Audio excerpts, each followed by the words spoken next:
Ladies and gentlemen, Gungans and droids across our beloved empire, welcome to another video. Always great to have you here today, and we're going to be talking about an upcoming change, the Star Wars Galaxy series that has been on people's minds for quite a while now. The challenge Rancor Raid. We finally got confirmation yesterday. In case you couldn't be on our stream yesterday, towards the tail end of it, we got confirmation that the developers are going to be implementing some challenge Rancor Raid changes soon. And I kind of wanted to make this video for a few reasons.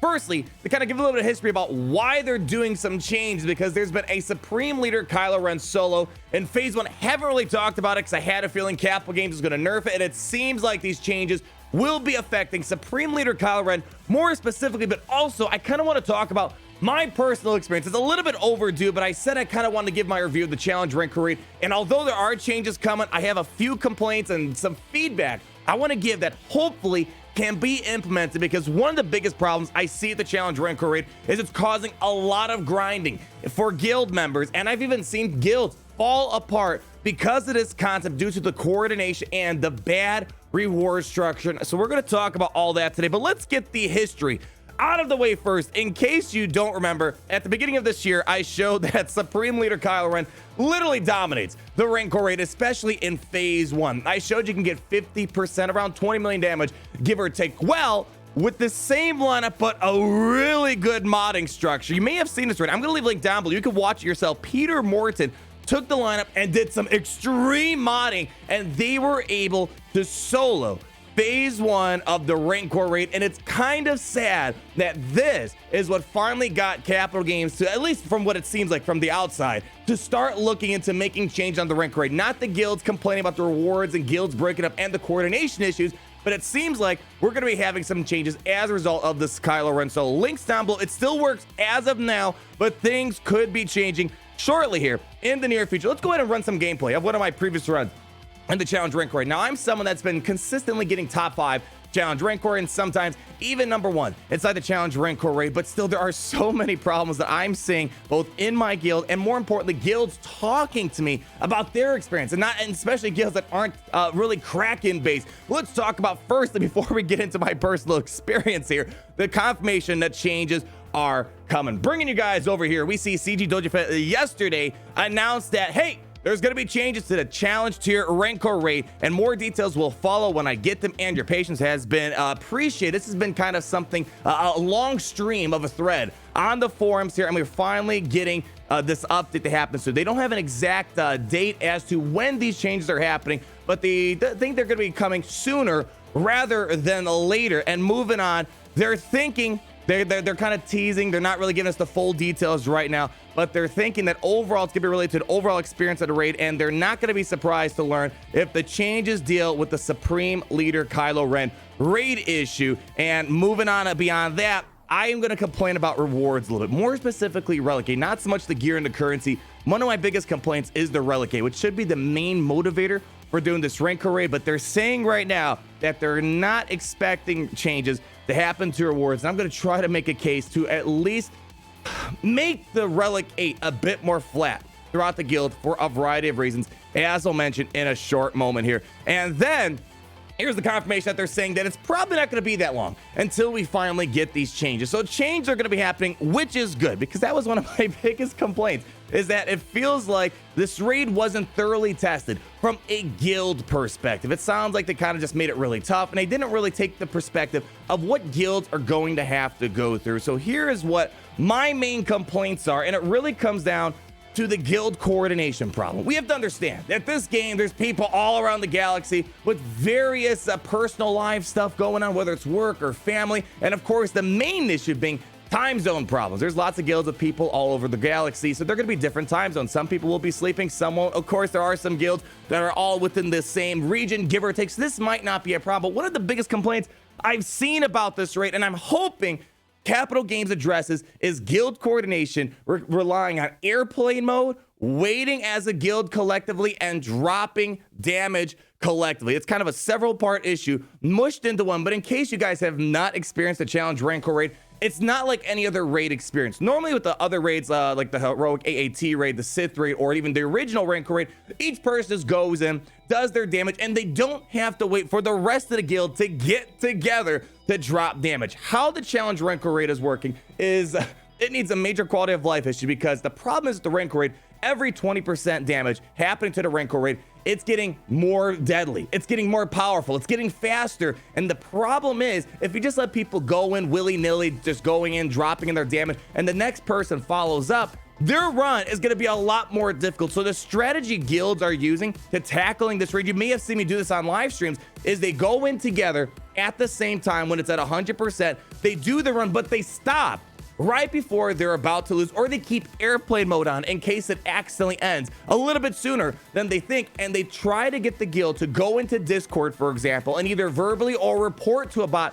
how much damage did they apply to the Rancor Raid, and then they wait till the guild collectively gets to over 100%, the guarantee they can get through the phase, and everyone drops the damage at the same time. The amount of guild coordination needed for that is something absurd. I mean, I think that's more guild coordination needed than things like a Geonosis territory battle. Going into airplane mode, waiting and waiting and waiting. Sometimes it could be 20, 30 minutes until the guild feels comfortable enough, they have enough damage to drop together. And gosh forbid, one person forgot to turn on airplane mode or accidentally posted damage, that's going to ruin the rest of the run, because you don't want people posting damage too early, because it might get the Rancor Raid to hit one of those 20% thresholds, and it's going to ramp up drastically. So if you've experienced the Rancor Raid and have not coordinated as a guild, you probably ran into this issue. If everyone goes in willy-nilly, it's going to be impossible to clear through the Rancor Raid, especially because as you get farther and farther into a phase in terms of damage applied, the raid's going to get a lot more aggressive towards you, and the damage you're going to apply is going to be nearly minuscule. If you've ever tried to do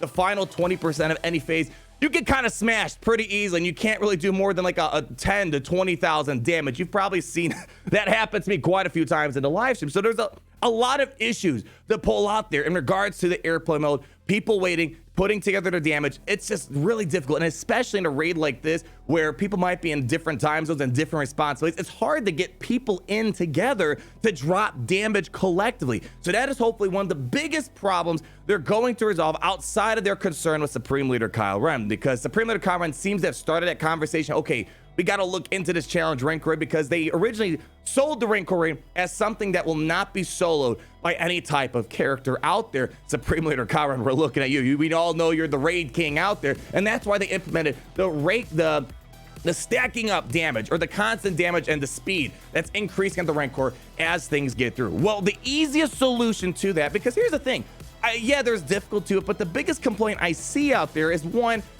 guilds not being able to even be eligible to try that. That's problem number one. But once you are eligible, I don't hear complaints about the difficulty per se. The biggest complaints I hear about is simply the coordination aspect of it. And so the stacking up damage, I don't see a lot of complaints about it, except that it applies to the entire guild. I think one of the biggest and easiest ways to solve this problem is fine, keeping the damage thresholds that you have to still hit 20%. Every 20% it gets more difficult. Keep that in, but let that apply to the individual person. So for example, if someone starts at 100% and they knock it down to 80% and someone else comes in afterwards to do their damage, they're not penalized because the Rancor Raid is at 80%. Instead, that damage ramping multiplier or speed multiplier only affects the individual. So for example, if the individual does 20% damage, the Rancor Raid is going to get more aggressive towards that individual person rather than penalizing the whole guild. And that would stop the problem of people having to get in at 100% and not having to worry about if they got into the raid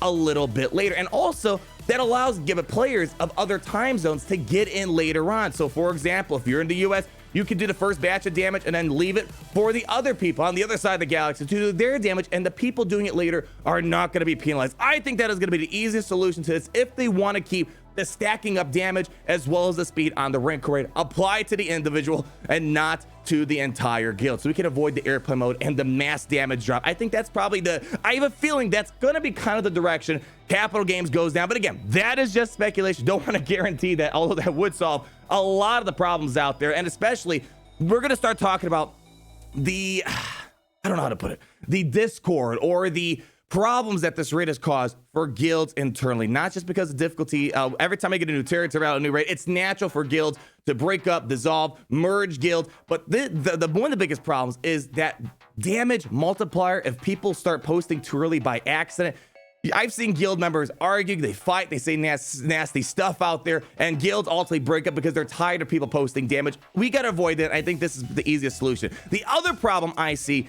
is in regards to the Rancor Raid rewards. And I don't know about me, you guys can tell me otherwise. In this Rancor Raid, the biggest thing that really bothers me is the reward structure. And I'm not talking about the gear, I'm talking about more specifically Relic 8. And really, anytime I'm doing a Rancor Raid, we've done, for example, Galactic Conquest Challenge, we always try to set a goal for ourselves that we want to make top 5 because you get 10 pieces of these Relic 8 arrow magnifiers that you can't get anywhere else in the game. You can't wheel on them. It is exclusive here. Well, the problem is right now, firstly, as it stands, if you're someone that cannot do the Rancor Raid because you're on the other side of the galaxy or you got other responsibilities, but you do a little bit of damage at some point, if you get anywhere under rank 5, the rewards start not looking as impressive. And especially when it takes 20 of these bad boys to upgrade a character to Relic 8. If you're someone getting, for example, rank number 11 and below, it's going to take quite a while. The one thing I really want to see, because again, this causes some friction in between guilds, I would really like to see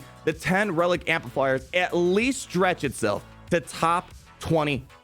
Ideally, I would like it to go all the way to 50. I would like to see the Rancor Raid rewards, specifically the Relic 8 at the minimum, kind of be treated like, for example, Geonosis territory battles or territory battles in general, where the guild works as a collective to reach that end goal, because this is a guild coordinated effort right here, and everyone gets the same rewards more or less. The gear, I haven't been too impressed by the gear, but at the end of the day, I think the Relic 8 is going to be the most important factor inside of this Rancor Raid. So I don't know about you guys, maybe the gear, of course, more gear the better. I'm not going to complain if we get more gear. I think it'd be great if we got guaranteed full stun guns or something crazy like that. We need to ease up the gear crunch, but I see the most complaints about these arrow magnifiers, and I would love to see the 10 arrow magnifiers be spread out a little bit farther and not make the minimum reward 1. At the minimum, I think if you're 41 plus, you're getting at least 5. If they really want to have some tier differential between the guild members, I think it'd be great that they don't make 1 the bare minimum out there, and maybe 5. But ideally, I would like to see 10 be distributed to everyone, and fine, give number 1 that extra 1 arrow magnifier or something of that sort. I'm going to pass the conversation over to you guys. Mainly today, just wanted to bring up the conversation that Rancor Raid changes are going to be happening. They're confirmed, and hopefully Capital Games, they can still find some wiggle room to implement these changes. But again, hopefully whatever they're doing to the raid, they're not going to make it more difficult, but rather easier for guild coordination, and maybe in the process, they're going to stop that Supreme Leader Kylo Ren Phase 1 solo. Although I do have to say, I haven't been able to test out the Phase 1 solo myself, mainly because my guild doesn't allow Supreme Leader Kylo Ren in Phase 1. But from what I can tell, this even solo, Phase 1 of the challenge Rancor Raid, it requires absurd mods, nearly 600 speed on Supreme Leader Kylo Ren. Again, check out Peter's video if you want to see the mods. It was something only a very small percentage of people are doing it. It's kind of funny that that seemed to start the whole conversation in regards, hey, we got to make some changes, but nonetheless, I'll keep you guys updated. Let me know down below if you have some other changes you'd like to apply to this raid. Like if you did enjoy the video, comment down below, and all your beautiful thoughts, and be sure to subscribe so you're not missing a thing. And most importantly, always remember, it's great to be in the Empire today.